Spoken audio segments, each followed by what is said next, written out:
Make sure your world stays big and doesn't get small. We don't want to end up in a lazy boy somewhere with a bunch of pills next to us watching TV. We are David and Wendy Householder, the Tincan Twosome, and we are here to welcome you to our 1965 Scotsman trailer. It's a vintage and it is almost original. We have done a little bit of adjustments to it, but the reason that we bought it in the first place was we wanted to travel. We went to Vintage Week in Palm Springs, where they feature a whole lot of vintage trailers and RVs, and we saw this little one and we absolutely fell in love with it. We really wanted it. I was hesitant because there was no bathroom in it, but we have worked that out. And so we bought it, and it was actually refurbished by a couple in Hemet, California, way out in the desert, and they refurbish vintage trailers. And so this one was ready to go when we bought it. Since you mentioned restroom, what do you guys use for the restroom since you had to retrofit it? Well, we'll show you, but outside we have a tent with a porta potty. I mean, that works out really well. It does. And so what is your sleeping system that you guys use? When we bought it, it had a twin bed right here, and then behind you was a dinette. And when you see David, you'll notice he's big and he's broad, and he barely fits in a twin. So what we ended up doing was we took out the dinette, and he built a platform bed right there and put storage underneath, put his diesel heater underneath, all the batteries, all the electrical system is underneath that bed, which is super helpful. We now have a whole lot more room. So yes, we do have individual beds, but it was practical and it was necessary. So this is our storage system, and we each have our own closet. This side is mine, and basically when you're traveling, you have to use a lot of tubs to make things fit. So that's what we do. And you have all those labels on them as well. I do. I'm a labeler. That's perfect. It does help, because then you know where to put what. Now this is David's side, and he has room for actually just as much as I do. It's just in a different format kind of thing. But what's really interesting about this place is this. This is the original ice box.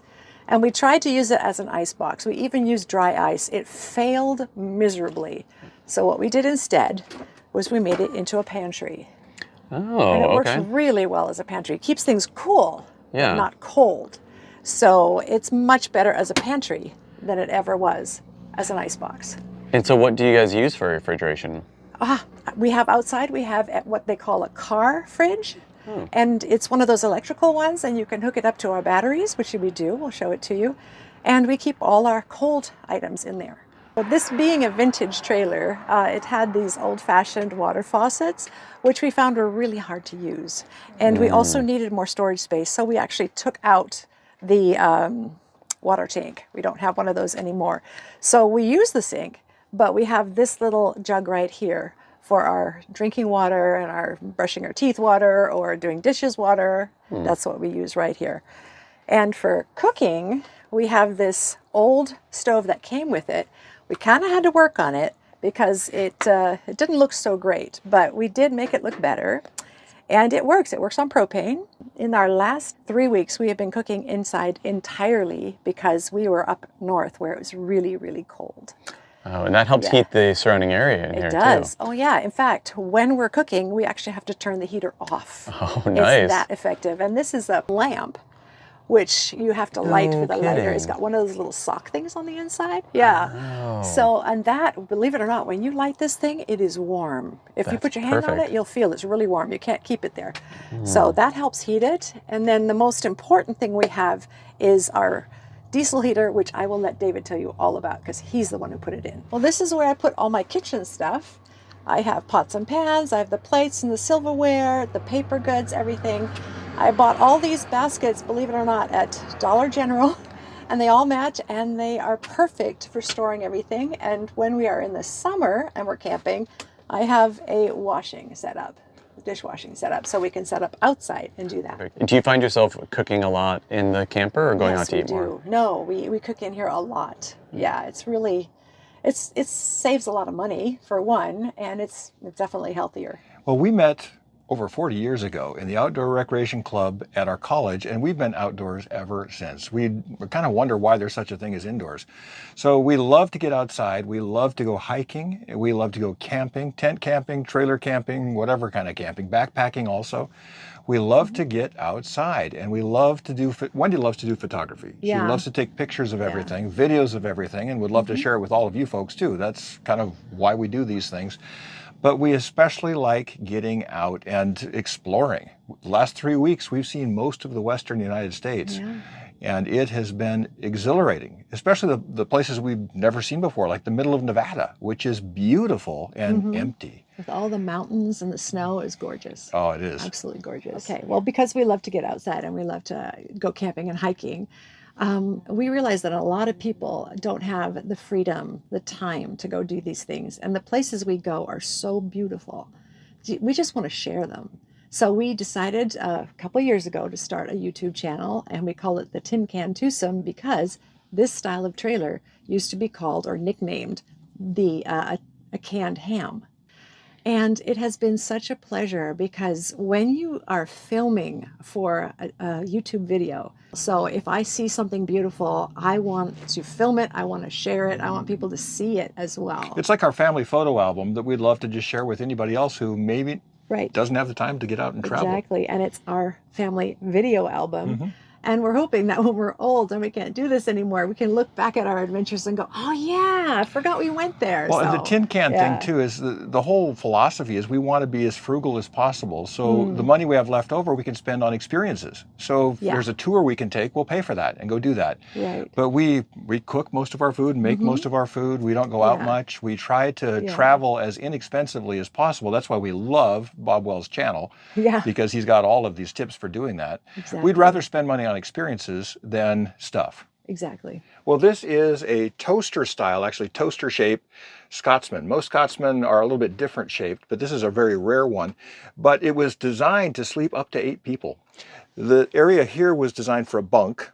The dinette transforms into a bed. We got rid of that. There's a bed for 2 there, and there's a spot up there for another bunk. And families in the 60s used to go traveling here with all kinds of kids. I don't know how they did it. It seems barely big enough for 2 people. So this storage area up here and the storage area back there were originally bunks that can come all the way out to here. So that's the way this is set up. So we use this for storage. We have a lot of storage underneath, which I'm going to show you here. And what I do is I just lift up and I hook this up here to get at the diesel heater and the electrical system and the storage, which you can see down here. We've got 2 marine batteries here and a whole bunch of electrical hookup stuff there and a diesel heater here. Diesel is cheaper, safer, and warmer than using propane. And the heat is fantastic. We have camped in incredibly cold weather and been very, very comfortable. So the electrical system, which I put in, put it myself, I know nothing about electricity. I remember I'm a 4th grade electricity guy. It goes in a circle, and as long as I have stuff going in a circle, it works. And so what I've done is we've created a solar system so that our solar panels outside charge the batteries, which can also be charged from the car while we're driving, which can also be charged by shore power. So we keep them topped up all the time. And that runs our diesel heater, our lights, and everything else. So it's a pretty integrated system. We also have an inverter down here, so we can run 110, 120 stuff, and we can run power tools for that matter, and vacuum cleaners or whatever we need to run. We've got a 750 watt inverter over here.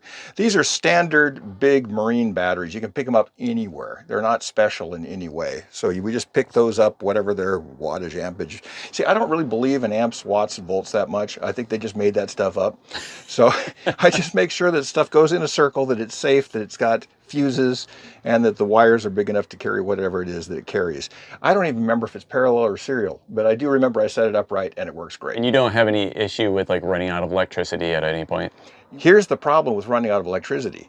We live in the Southwest. When we camp in the Southwest, we never have trouble because we always have sunshine. Oh, yeah. We were up in Oregon recently, and we were deep in the forest, in national forest land, boondocking, and all of a sudden, in the middle of the night, the power went out. Because there's no sunlight up there. It was overcast, it was raining, there was lots of trees and lots of shade, and that was difficult, so we had to use the car as a generator.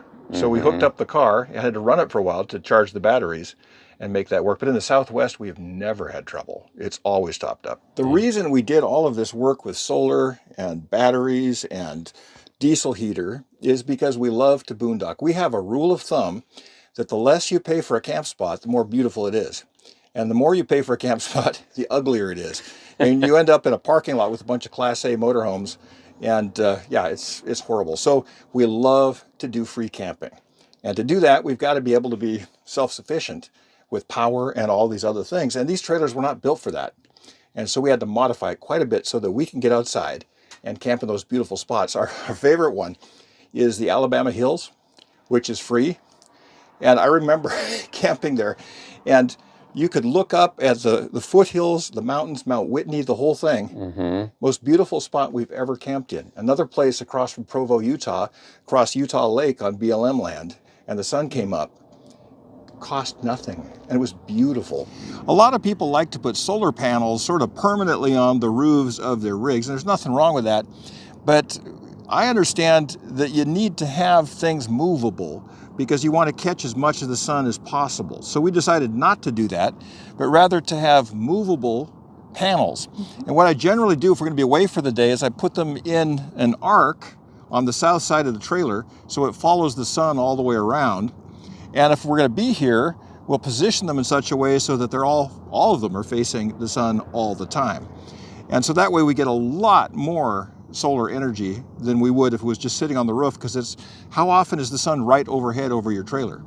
So it really works for us. It's very inexpensive. These are Harbor Freight $25 solar panels, and they work really, really well. Wendy and Dave, thank you so much for the tour of your awesome old rig. This rig reminds me of my childhood. We grew up in a Shasta from the 1960s, and you had mentioned all the kids in there. There were bunks. Yeah, there were 3 of us kids, and my parents all in a little 16-foot trailer. I don't know how you did it. Oh, I don't either. Everyone did. We were tiny. Lots of people did that. Yes. True. So guys, thank you for bringing that nostalgia back for me. I appreciate that. Now, if somebody wanted to follow along in your adventures and learn more about you guys, how can we do that? Well, we'd appreciate it if you'd follow us on YouTube. We are the Tincan Twosome. We'd love to see you there and take you along on our trips, especially if you're looking for places in the Western United States to camp, places to check out. We've got hundreds of them. And we're approaching retirement, and so our motto really is keep doing it so you keep doing it. Make sure your world stays big and doesn't get small. We don't want to end up in a lazy boy somewhere with a bunch of pills next to us watching TV. So it's just, we really want to keep our world big, and we would love to be a part of that with you too. Exactly. And I can absolutely appreciate that, and that is hugely important to me as well. So thank you for sharing all of your knowledge and your travels with us. It was our pleasure. Our pleasure. Yeah. Thanks, Brian. Folks out there, what did you think of their Scotsman's trailer? Did it remind you of your childhood? Have you ever been in a trailer like that? We'd love to hear in the comments below. If you got anything out of today's video, please give it a big thumbs up, share it with friends, subscribe to the channel, and until next time, see you down the road. Bye guys!